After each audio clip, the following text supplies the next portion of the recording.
Aujourd'hui, on a statué définitivement sur deux choses. Le fait que l'homme moderne est d'origine africaine, et sur les réseaux sociaux, donc vous avez vu que Yves Coppens l'a affirmé. Et tout le monde m'a appelé en disant « Oui, mais M. Coppens a dit ». Vous savez que M. Coppens a été conspué par ses collègues. Je vous donne un exemple. Regardez ce que Pascal Pic a dit à propos de Coppens quand ils ont fait l'Odyssée de l'espèce qui est passée sur France Télévisions. Il a dit « L'Odyssée de l'espèce a complètement déliré parce que Yves Coppens n'a pas pu contrôler les choses. Or, voici exactement ce qu'il ne faut pas faire. L'Odyssée de l'espèce est un ramassis de mythes d'exclusion basés sur la domination de l'homme occidental blanc. » Vous voyez l'affaire?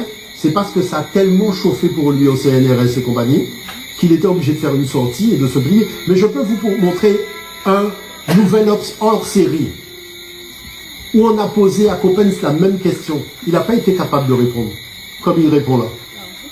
Il a fait toute une série de circonvolutions verbales sans pouvoir répondre clairement à la question. Vous voyez? Donc c'est simplement pour le principe. Maintenant, il faut savoir que il y a des hommes africains qui ne descendent pas de cette variété-là. Ce qu'on appelle les hommes qui ne descendent pas d'Adam. Parce que il y a Alberi, vous voyez, qui était un Afro-Américain vivant en Caroline du Sud, qui était un lointain descendant d'esclaves que la traite négrière avait arraché. Et sa petite fille a pris l'ADN quand ils ont été l'enterrer et a voulu savoir quand même d'où venait son arrière-grand-père en Afrique. Et qu'est-ce qui s'est passé? On a découvert qu'il provient d'un génome qui date de 340 000 ans. Vous voyez, un génome qui date de 340 000 ans, c'est impressionnant. C'est-à-dire que il y a des hommes modernes qui ont un génome qui a plus de 150 ans au moins d'avance sur le génome qu'on a trouvé en Éthiopie. Donc dans la grande région du Kenya, et tu en fais dans la région des Grands Lacs. Vous voyez l'affaire? Ce qui est quand même extraordinaire. Alors, chose particulière, c'est qu'on a cherché à savoir, mais où sont ces hommes-là en Afrique? Et on les a trouvés au Cameroun. Vous voyez, ici, donc vous comprenez pourquoi ils ont été raflés dans la traite négrière, hein, dans les razzias négrières, tout simplement parce qu'ils étaient donc à l'intérieur des terres, mais les voilà. Tous ces gens-là que vous voyez, il y en a beaucoup, hein, c'est des centaines de milliers de personnes, ils ont un ADN qui remonte à 340, pratiquement 350 000 ans. Vous voyez? Et la presse génétique, vous voyez, on en parle beaucoup, il y a un nouvel Adam génétique, mais naturellement, vous voyez, tous ces magazines-là ne sont pas des magazines, ne sont pas nos magazines en fait, hein. C'est ça le déficit, hein, de possibilités d'action, c'est de ne pas disposer de nos propres magazines scientifiques. Il y a une découverte qui est faite, on ne peut pas en parler. On va trouver une tombe africaine dans la Caraïbe qui date d'avant le départ de Christophe Colomb, on ne peut pas en parler. C'est dans des annales de recherche, des documents de fouilles, mais on n'a pas de magazine pour pouvoir en parler. Alors, vous voyez, donc tout ça vous montre que finalement, donc ça a fait la une, hein, des médias quand même à un moment. Alors, voilà ces gens. Le problème, c'est ça. Il y a 350 000 ans. Vous voyez, quand on sait que l'Européen est apparu aux alentours de moins 20 000 ans, ce qui veut dire que pendant 330 000 ans, on avait la paix. Non, attendez, hein, c'est un scoop ce que je dis là, pendant 350 000 ans. Bon, on va pas faire une histoire pour 500 ans. Vous voyez l'affaire, quand on a passé autant de siècles, hein, mais on aimerait bien quand même retrouver notre paix. Hein, c'est quand même important. Voilà. Donc, toutes les innovations, les découvertes scientifiques de la préhistoire, toutes les inventions sont africaines. Là, ce sont les chercheurs même qui le disent. Toutes les inventions de la préhistoire sont africaines. Et chose particulière, c'est que cet homme est parti de l'Afrique. Il a été peuplé le reste du monde. Bon, il y a une chose qu'on ne vous dit pas, c'est qu'il est arrivé au Brésil en moins 60 000. Et c'était des Noirs qui vivaient à Petra Furada. D'ailleurs, regardez ce que dit Annick Perrault-Labelle. 6 crânes intacts découverts au Brésil suggèrent que les Africains auraient colonisé l'Amérique du Sud bien avant qu'apparaissent les Indiens d'Amérique. Alors vous voyez qu'on vous parle des Amérindiens, sauf que je tiens quand même à vous rappeler que les Noirs vivaient en Amérique et ils venaient par bateau. Et qu'il y a eu des conférences à Sciences Po à Paris sur cette question qui ont donné lieu à des articles. Et M. Mazel, qui est un professeur français, a réuni la totalité de la documentation et a remis cette documentation à M. Aimé Césaire, qui était chargé d'en faire la communication.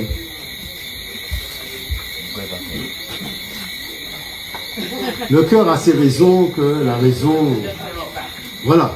Mais je vous dis que M. Mazel, qui est un très grand historien français, hein, a fait le boulot. Parce que il faut savoir qu'il y a des professeurs français qui refusaient d'admettre que des Noirs vivaient en Guadeloupe ou en Martinique et dans la Caraïbe avant l'arrivée des Amérindiens. Or, on a trouvé des sépultures. Et même en Guadeloupe, on a trouvé des sépultures. Je renvoie une interview qui a eu lieu sur Radio Guadeloupe Première, où il était dit qu'il y a plusieurs types de tombes. Plusieurs types de tombes. Ça veut dire que ce n'est pas les mêmes peuples, ce n'est pas les mêmes personnes qui sont enterrées. Vous voyez? Mais voilà. Donc, chose particulière, c'est que partout où l'homme est parti, où il y avait des conditions climatiques dont il faisait chaud, eh bien, l'homme est resté noir. Sauf que ce que j'apprécie avec les Européens, c'est qu'ils ne sont jamais à temps partiel. Ils sont toujours à temps plein. C'est-à-dire, quand il faut mentir, parce que le problème, c'est que cet homme-là, vous l'avez déjà vu dans un documentaire, c'est le premier asiatique. C'est-à-dire l'arrière-grand-père de Jackie Chan et de Jet Li. Vous voyez? Hein? Ah oui, mais lui parlait ching ching ching ching ching ching ching ching. Ah oui, oui. Confucius. Ça, c'est la statue qu'on vous montre. Mais la première statue de Confucius, c'est ça. La plus ancienne statue de Confucius en Chine. Donc, avec l'UNESCO, nous allons organiser une discussion avec les Chinois. Vous voyez? Parce que ce que Confucius raconte, ce sont les textes, c'est l'enseignement pharaonique dans les temples. C'est vrai que c'est un scoop pour les Asiatiques, puisque c'est la première fois qu'ils découvraient ça. Mais en moins 500. Vous voyez comment c'est récent?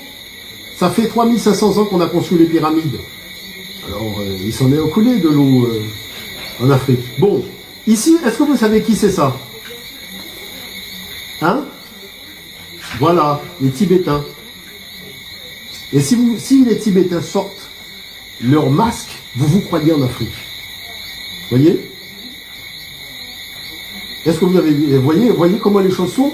Ici, on est en 1932. Parce que l'homme, quand il a migré, vous savez qu'il est resté noir. Il n'est pas devenu blanc tout de suite, hein, ou chinois, ou... Hein, ça a pris du temps. Vous voyez? Voilà, par exemple, ici, nous sommes à Séoul, en 1900. Vous voyez? Donc, le phénotype a commencé à changer, mais la mélanine est toujours là. Vous voyez? Ici, vous avez, donc, en Corée, vous voyez, ils sont en train d'adorer les totems des ancêtres, puisqu'ils sont arrivés d'Afrique, et ils ont gardé la tradition des totems. De toute façon, les Asiatiques, c'est les plus proches des Africains. Chaque fois qu'un Africain va vivre en Asie, déjà parce qu'ils sont animistes, vous voyez, c'est-à-dire c'est pareil, hein. Et puis ils dansent le hip-hop, comme nous, ils frappent le tambour, comme nous, enfin c'est un truc bizarre. Mais vraiment, c'est le peuple qui est le plus proche de nous, de tous les peuples. Hein. Moi, je peux vous dire que, ne serait-ce que moi qui me suis occupé de jeunes pour la danse hip-hop, tout ce qui est New Jack, enfin tous les styles de danse, j'étais impressionné de voir leur capacité à comprendre mes pas. Vous voyez, parce qu'il y a quelque chose, il y a une proximité. Alors ici, vous voyez, les Ainu, c'est eux qui ont fondé ce qu'on appelle le Japon. C'est pour ça qu'on dit, si tu n'as pas du sang noir pour être samouraï, tu ne seras pas un bon samouraï. Vous voyez, c'est ce qu'on appelle les Ainu. C'est gentil. Et vous avez ici les... Ah ben, vous les avez reconnus, les Japonais.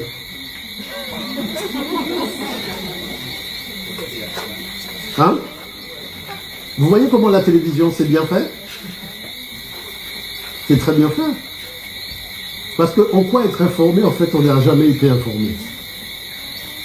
On n'a jamais été informé. Hein. Pourtant, on te dit oui, l'information, 24 heures sur 24. Tu vois? Mais voilà. Donc, et le phénotype, mi-blanc, mi-noir. Parce que ces jeunes-là ne sont pas des métis. C'est simplement parce que leurs ancêtres avaient commencé à vivre au milieu de l'Europe. Et à cause de la glaciation, ils sont redescendus vers le sud, vous voyez, au niveau de l'Australie et compagnie. Donc comme ils avaient commencé à muer, Eh bien, ce qui se passe, c'est que les gènes de mutation sont toujours là.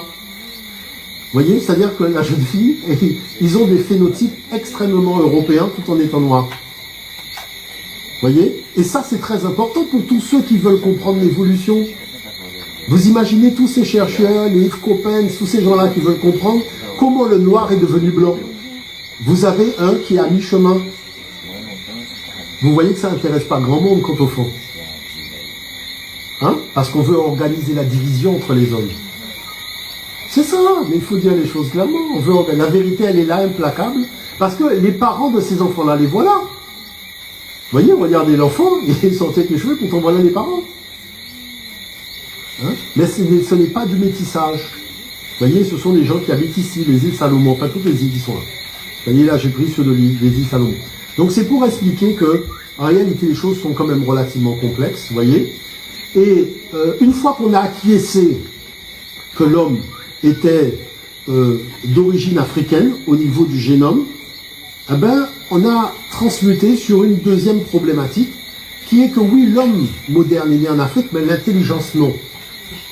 Et là, j'ai dû partir encore en croisade, vous voyez, mais ça a été une raclée, parce que très vite, les fouilles faites par des non-français, il faut bien comprendre ça, hein, c'est des Sud-Africains, des Américains, des Allemands, enfin des peuples qui n'ont pas de colonie ou d'ex-colonie en Afrique. Vous voyez l'affaire, c'est-à-dire il n'y a pas le mark CFA par exemple, ou le dollar CFA. Tu vois, ceux-là essayent d'être un petit peu plus objectifs que ceux qui organisent le franc CFA. Ah ben oui, il faut comprendre la chose. Bon. Et donc, l'origine de la créativité, pour ne pas dire l'intelligence, on vous dit que 100 000 ans avant Vasco, vous voyez, et la mode est née à Lombos il y a 72 000 ans. C'est important de noter que la mode, ce qu'on appelle se maquiller et mettre du fond de teint, à Lombos, en Afrique du Sud, il y a 72 000 ans, on a retrouvé les premières palettes. Alors, l'Afrique est reconnue aussi comme le berceau des sciences mathématiques, vous voyez, par les savants de la planète, puisque c'est sur le continent africain qu'est née les 4 opérations. Les 4 opérations sont nées sur le continent africain. Vous voyez la tablette qui a été faite en Belgique, 7 mètres de haut, pour célébrer en, notez bien, moins 25 000 ans, dans ce qu'on appelle aujourd'hui la République démocratique du Congo, l'invention des 4 opérations, mais aussi l'invention des nombres premiers. Et c'est pour ça que le timbre mondial, le timbre de l'année mondiale des mathématiques, avait ses traits, tout simplement pour faire le lien entre le code barre, parce que les barres représentent des valeurs mathématiques, et la tablette d'Ishango, parce que les barres représentent aussi des valeurs mathématiques. Et le texte que vous avez là, c'est ce qui est écrit en bas de l'objet. Vous voyez, l'objet original qui ne mesure que 10 cm a été découvert en République démocratique du Congo, à Ishango, par le professeur Jean Lanzin. Il comporte 68 entailles regroupées de manière intentionnelle, dont les résultats suggèrent des connaissances mathématiques avancées. Vous voyez, les 4 opérations sont nées là, avec des suites arithmétiques, et c'est impressionnant le niveau de calcul de l'homme moderne il y a 25 000 ans. Mais le CNRS, regardez bien le journal du CNRS, a démontré que l'écriture est née en Afrique il y a 60 000 ans. Vous voyez, à Dieplof, exactement. Et ce qui est encadré ici, c'est ceci, des gravures réalisées par des hommes modernes il y a 60 000 ans, qui témoignent de l'utilisation de symboles dans la communication de ces populations. C'est quoi des symboles dans la communication? C'est l'écriture. Vous voyez, on joue sur les mots. Hein? Un jeu de jambes, comme dit Paxson. Donc tout ça, pour montrer que les éléments sont là. Mais il faut les faire connaître. Vous voyez, c'est important de les faire connaître. Maintenant, si on dit que c'est l'Afrique qui a civilisé l'Europe, il faut expliquer le retard de l'Europe. Vous voyez? Et là, je dirais, les choses sont très claires. À la sortie de la préhistoire, les peuples de l'humanité se sont retrouvés devant 2 problématiques. La problématique de la vie nomade, c'est le cas par exemple des Européens et du monde sémite, les Juifs et les Arabes. Et la problématique du monde sédentaire, c'est tout le monde des Élamites en Mésopotamie, Mohenjo-Daro et Harappa en Inde, et le monde africain avec l'Égypte et l'Éthiopie, donc la Nubie. Et chose particulière, c'est que vous avez le comte de Volney, vous voyez, en 1783, alors qu'il a été en Afrique, en Égypte, il écrit dans ses notes le constat qu'il fait. Et il dit ceci: Cette race d'hommes noirs, aujourd'hui notre esclave, en 1783, effectivement, c'est un Français, on est en esclavage ici. Et l'objet de nos mépris est celle-là même à qui nous devons nos arts et nos sciences jusqu'à l'usage de la parole. Est-ce que vous savez que ces notes, c'était le livre de chevet de Napoléon Bonaparte quand il a fait l'expédition en Égypte? Parce que comme lui, il a été avant Napoléon, il lui a donné toute une série d'informations sur le pays. Mais ça, il avait écrit ça dans l'ouvrage aussi. Et d'autres spécialistes qui accompagnaient Napoléon Bonaparte l'ont écrit aussi, comme Dominique Vivant-Denon, qui est le plus grand dessinateur français de l'époque. Chose particulière, c'est qu'on le voit très simplement parce que le premier corpus artistique des Européens, c'est ce qu'on appelle le kouros. Vous voyez, c'est un homme droit, les épaules droites, les bras droits et la jambe gauche en avant. Et si vous voyez que c'est un corpus qui apparaît vers moins 600 jusqu'à moins 490, premier corpus artistique dans le domaine de la sculpture. Vous avez les jumeaux de Delphes, on est en moins 530, donc le kouros en marbre, moins 520, le kouros colossal de l'art samien, donc moins 570, et le kouros attique, vous voyez, on est en moins 600. Maintenant, prenons l'Afrique. Vous avez même Kaoré, moins 2700, parfaite position de kouros, puisque c'est la statue du cas africaine. Donc il a plus de 2000 ans d'avance sur nous. Vous avez Ramsès II, vous avez Chonsu, un siècle avant le monsieur Kidaru, vous voyez que les Européens même en détresse. Je vais vous expliquer pourquoi. Parce que ce gars-là, ça ressemble à un métis. Hein? Parce que l'histoire de la Grèce n'est pas racontée.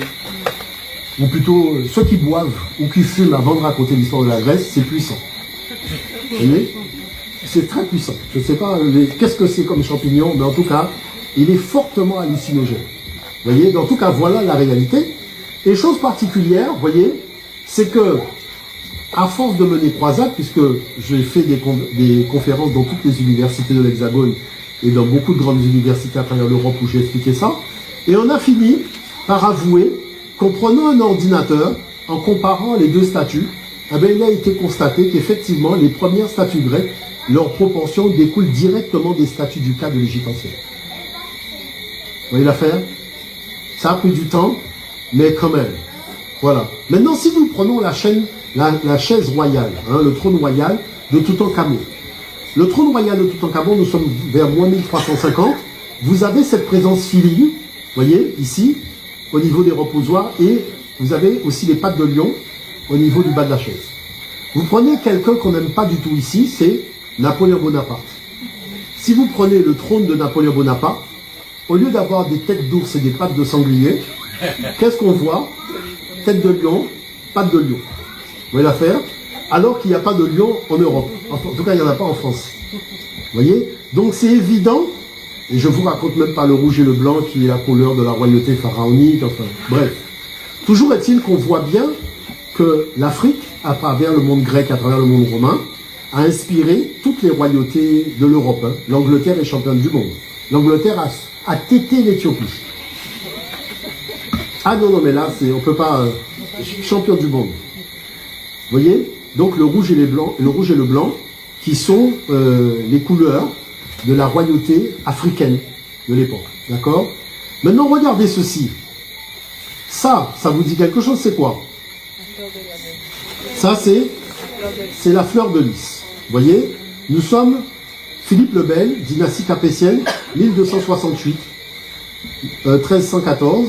Eh bien, savez-vous que la fleur de lys, c'est la fleur de Pharaon? La voilà ici. Vous voyez? Parce que Pharaon avait 4 fleurs. Il y a 2 fleurs de Haute-Égypte, 2 fleurs de Basse-Égypte, et le lys, c'est la fleur de Haute-Égypte qu'on cultivait à Néken. La cité de Néken, c'est là où l'armée est partie pour unifier les cités de la vallée du Nil. Vous voyez?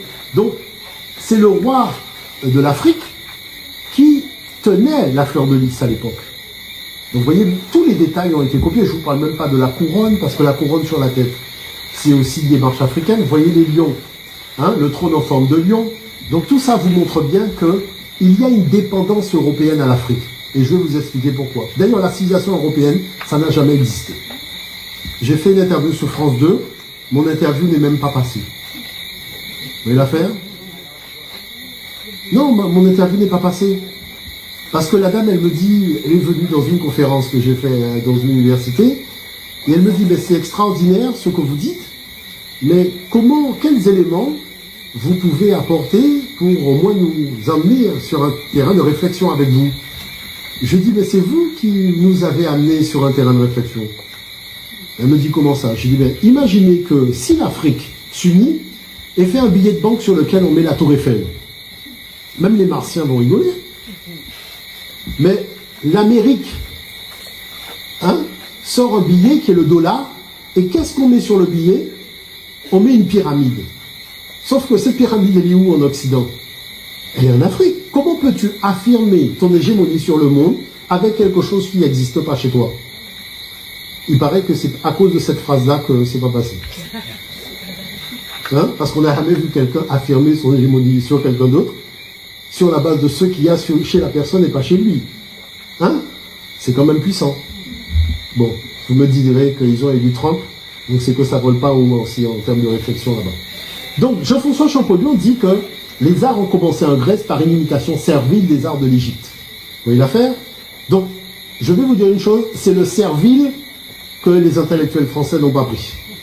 Le servile, ils n'ont pas pris ça du tout. Ah oui, il aurait dit l'imitation des arts de l'Égypte, mais le servile, là, non, ça, c'est pas passé. Jean-François Champollion a représenté les Européens quand ils ont été représentés pour la première fois dans l'histoire de l'humanité, en moins 1500, et ils ne sont pas encore civilisés. Vous voyez, en moins 1500, ils ne sont pas encore civilisés. Je vais vous expliquer pourquoi. Parce que lui-même le dit. Vous voyez, dans les tombeaux pharaoniques, il dit que les Africains ont représenté les peuples. Mais ce qui l'intrigue, c'est la dernière place des Européens. Vous voyez, et il dit ceci. Là, je vous mets le document de Jean-François Champollion. Enfin, le dernier a la teinte de peau que nous nommons couleur de chair, ou peau blanche de la nuance la plus délicate. Le nez droit, légèrement voussé, les yeux bleus, la barbe blonde ou rousse, taille haute, très élancée, vêtue de peau de bœuf, conservant encore son poil. Véritable sauvage tatoué sur diverses parties du corps, on les nomme tamous. Je me hâtais de chercher le tableau correspondant à celui-ci dans les autres tombes royales, et en les retrouvant en effet dans plusieurs, les variations que j'ai observées me convainquirent pleinement que l'on a voulu figurer ici les habitants des 4 parties du monde selon le modèle. Donc le système égyptien, à savoir les habitants d'Égypte, les habitants d'Afrique, les Asiatiques.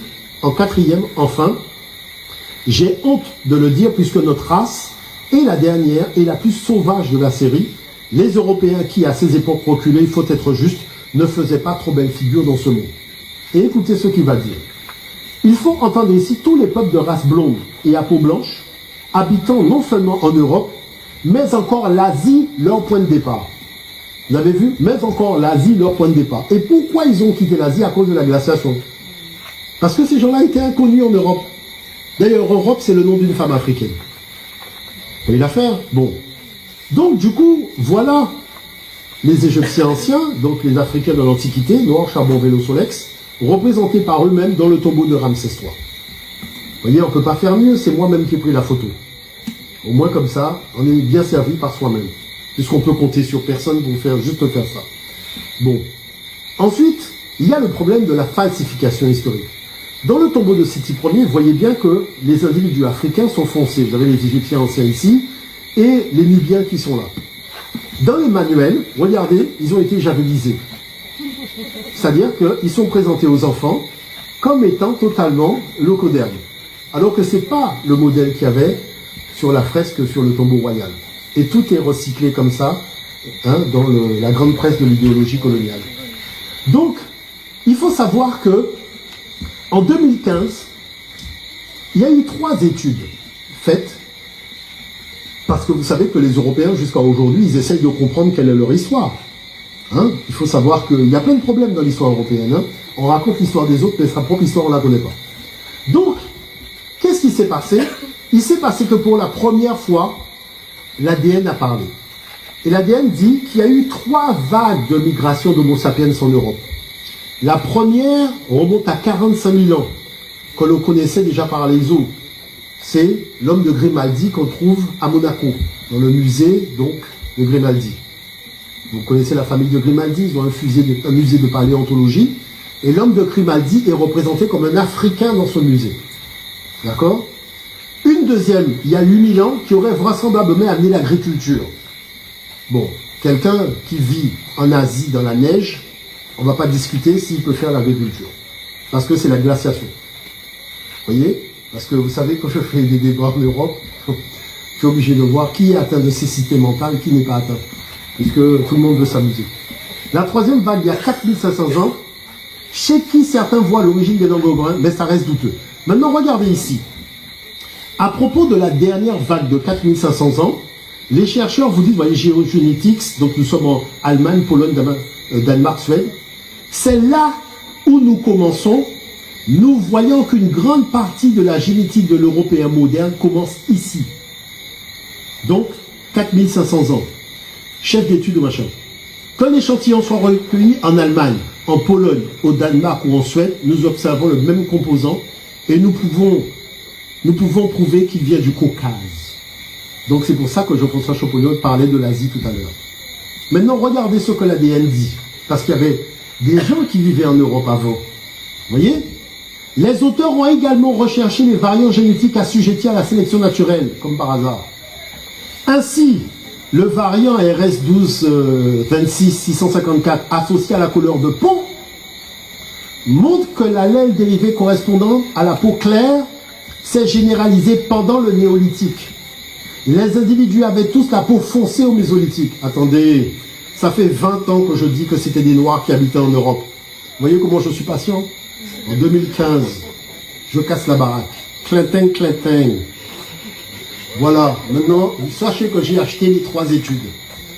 Je possède les 3 études, j'ai acheté. Ceux qui veulent s'amuser, il n'y a aucun problème. Vous voyez l'affaire? Parce qu'aujourd'hui, on est obligé de prendre des précautions. Voilà. J'ai une pile qui est tombée. Ah mince, voilà, elle est là. Non, parce que vous savez, quand vous faites les débats dans l'université ou quand on est en mission avec l'UNESCO, on entend tellement de choses, mais c'est extraordinaire. On entend beaucoup de choses, mais c'est pas simplement faux, mais c'est méchant et c'est mesquin. Vous voyez? La chose, c'est que voilà d'où sont partis les Européens. Vous voyez? C'est pour ça qu'on dit que ce sont des Mongoliens. Parce qu'avant, c'était le territoire de la Mongolie ici. Vous voyez? Et le lac Baïkal a été sujet à une grande vague de glaciation. Dernièrement, on a montré le lac Baïkal sur BFM TV. C'était encore gelé. Et à cause de cette période de glaciation, ils ont commencé à fondre vers le sud, où ils sont tombés sous Mohenjo Daro et Harappa. Et après, ils sont remontés, vous voyez, avec l'Irak, les Élamites, et ils sont rentrés en Europe. Vous voyez? Donc, la chose, c'est que, là, c'est leur document, vous voyez? Donc, ils montrent bien la migration, là, c'est le document des chercheurs eux-mêmes. Hein. Ils montrent leur migration, comment ils sont arrivés, vous voyez? Et, en fait, ils mettent vers moins 2000, 2800, 2500 ans, où ils arrivent en Europe. Vous voyez? Europedia Map Migration. Donc, on voit bien que c'est là qu'on commence à les voir arriver. Donc, vous comprenez pourquoi on les a représentés en moins 1580. Maintenant, ce document-là montre, parce qu'il est très important, vous avez ce qu'on appelle par exemple la drépanocytose, des choses comme ça, où on dit que ce sont spécifiquement les Noirs qui ont ces choses-là. Vous voyez? Sauf qu'en Europe, il y a des zones de concentration, et alors que toute la population est blanche, comme en Italie par exemple. Vous voyez l'affaire? Donc, en consultant la carte de ces types de maladies sanguines, en fait, en faisant les tests ADN de ces populations blanches, on s'est aperçu qu'elles se sont fixées là où il y avait des Noirs qui vivaient. Alors vous allez me dire, mais pourquoi? Parce que nomade, il ne sait même pas faire une prière à un mort. Vous allez me dire, mais qu'est-ce que tu racontes au Motunde? Faire une prière à un mort. Je vais vous expliquer la chose. Le nomade, il est à 200 km quand son papa meurt. Il enterre le papa et il continue à marcher. D'accord? Ne compte pas sur lui alors qu'il fait froid ou faire 200 km en marchant arrière pour aller faire une prière sur la tombe de son père et revenir. Vous comprenez l'affaire? Donc c'est même pas la peine de lui demander ce qu'on appelle une prière, hein, à Dieu ou à machin. Il ne sait pas. D'accord? Bon. Donc c'est pour ça que les Européens même témoignent de ce que les Africains leur ont apporté. Le mariage, hein, les délibérations, la structure juridique, toutes ces choses-là. Et donc, Là, vous voyez toutes les taches bleues, hein, donc c'est là où il y a toutes ces présences africaines. Regardez même en Amérique du Sud, tout ça, Petra Fourada qui est là, donc tout ça, vous voyez, c'est clair. On ne va pas discuter de midi à 14 h. Parce que moi, j'essaye d'avoir des documents maintenant pour éviter de discuter inutilement. Parce qu'à Montpellier, à Toulouse, à Bruxelles, à Bonn, en Allemagne, on me fait parler trop. Donc maintenant, je fracasse. Vous voyez, comme ce n'est pas un document financé par la société de Motunde, parce qu'il n'y a pas de société qui finance ça, vous voyez, donc on peut, avant de me fracasser moi, il faut fracasser ça. Et là, c'est un grand laboratoire qui l'a fait. Bon.